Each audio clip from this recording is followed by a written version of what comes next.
প্রণালী কিন্তু আর দখল পাচ্ছে না মার্কিন যুক্তরাষ্ট্র। ইরানের নতুন সর্বোচ্চ নেতা আয়াতুল্লাহ মুস্তফা খামেনি যুক্তরাষ্ট্রের সঙ্গে উত্তেজনা কমানো বা যুদ্ধবিরতির প্রস্তাব প্রত্যাখ্যান করেছেন। মধ্যস্থতাকারী দুটি দেশের মাধ্যমে ইরানের কাছে এসব প্রস্তাব পাঠানো হয়েছিল বলে আজ মঙ্গলবার একজন ঊর্ধ্বতন ইরানি কর্মকর্তা জানিয়েছেন। প্রয়াত সর্বোচ্চ নেতা আয়াতুল্লাহ আলী খামেনির দ্বিতীয় ছেলে মুস্তফা খামেনি সম্প্রতি সর্বোচ্চ নেতা হিসেবে দায়িত্ব গ্রহণ করেছেন। ওই কর্মকর্তা বলেন, নিজের প্রথম পররাষ্ট্রনীতি বিষয়ক অধিবেশনে মুস্তফা খামেনি যুক্তরাষ্ট্র এবং ইসরায়েলের বিরুদ্ধে প্রতিশোধ নেওয়ার বিষয়ে অত্যন্ত কঠোর এবং অনমনীয় অবস্থান দেখিয়েছেন। তবে ওই বৈঠকে তিনি সশরীরে উপস্থিত ছিলেন কিনা তা ওই কর্মকর্তা নিশ্চিত করতে পারেননি।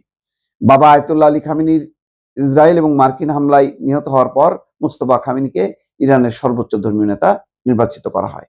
দেশটির অ্যাসেম্বলি অফ এক্সপার্টস তাকে এই পদে নির্বাচিত করেছে। ইরানের রেভলিউশনারি গার্ড কোর মুস্তফা খামেনিকে অভিনন্দন জানিয়েছে।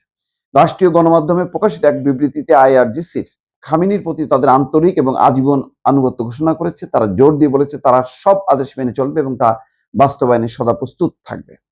তাহলে দর্শক বুঝতেই পারছেন যে এখন কিন্তু টনক নড়ছে, যখন যুদ্ধটা বহুমাত্রিক পর্যায়ে চলে গেছে এবং ইরানের ক্ষেপণাস্ত্র হামলার সক্ষমতা যখন দিনকে দিন বাড়ছে এবং পেছন থেকে যখন কি চীন এবং রাশিয়া পূর্ণ সমর্থন দিচ্ছে নানাভাবে, তখন কিন্তু এখন আমেরিকার টনক নড়েছে বলা যায়।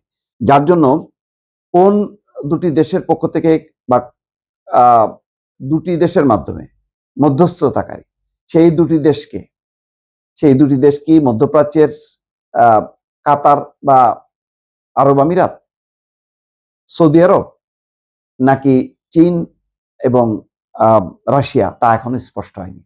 তবে এই পর্যায়ে যে যাবে এটা বোঝা যাচ্ছে, কারণ আস্তে আস্তে ব্লক হয়ে যাচ্ছে।